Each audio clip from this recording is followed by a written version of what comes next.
કાનાભાઈ તરીકે જાણીતા મોરબીના ધારાસભ્ય કાંતિ અમૃતિયાએ ચેલેન્જ ફેંકી અને વિસાવદરના ધારાસભ્ય ગોપાલ ઇટાલિયાએ વટથી સ્વીકારી. ગુજરાતના રાજકારણમાં અચાનક એક નવો ફણગો ફૂટ્યો ત્યારે જ્યારે મોરબીના ધારાસભ્ય કાંતિ અમૃતિયાએ ગોપાલ ઇટાલિયા પર પ્રહાર કર્યા અને પડકાર ફેંક્યો કે હું રાજીનામું આપવા તૈયાર છું. જો હિંમત હોય તો ઇટાલિયા મોરબીમાં મારી સામે ચૂંટણી લડે.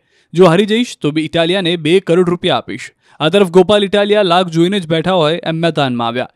ઇટાલિયાએ પણ કાંતિ અમૃતિયાને ચેલેન્જ સ્વીકારી અને કહ્યું કે 12 જુલાઈએ 12 વાગ્યા સુધીમાં રાજીનામું આપો તો હું લડવા તૈયાર છું. વાત જાણે એમ છે કે મોરબીમાં છેલ્લા કેટલાક સમયથી પાયાની સુવિધા બાબતે વિરોધ પ્રદર્શનો થઈ રહ્યા છે. પ્રદર્શનકારીઓ દ્વારા વિસાવદરવાળી થશે એવી ચીમકી અપાતી હતી.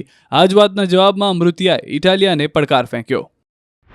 ગમે તે અહીં લડવા આવે હું રાજીનામું દઈ દઉં અને એને 2 કરોડ રૂપિયા હું આપીશ, એ જીતે તો. મોરબીના ધારાસભ્યએ આપેલી આ ચેલેન્જને આપણે સ્વીકારી લઈએ છીએ સહર્ષ રાજી ખુશીથી કે જો તમે શુરા બોલ્યા ન ફરે, શુરા હોવ, મરદ માણસ હોવ અને એક જ વખત બોલતા હો ને જબાનના પાક્કા માણસ હોવ તો આજે 10 તારીખ થઈ છે, મોડામાં મોડું 12 તારીખે બપોરે 12 વાગ્યા સુધીમાં રાજીનામું તમારું પડી જવું જોઈએ. ગોપાલ ઇટાલિયા પણ વટથી તમારા ચેલેન્જને સ્વીકારે છે અને આપણે બેને ચૂંટણી લડવાની છે. અને જો એમાં તમે પાછા પડ્યા તો તમારા બાપમાં ફેર છે, મારા બાપમાં ફેર છે. આવતા સોમવારે તમે આવો શંકરભાઈની આપણે બને રાજીનામું દઈ અને રાજીનામું દઈએ પછી ચૂંટણી આવે એટલે આપણે બેને લડવાનું અને હું હારું તો તમને 2 કરોડ દેવાના. એમાં કઈ ખોટી વાત નથી. મારી પેટમાં ઘેર પણ આ બધું બંધ કરો તમે.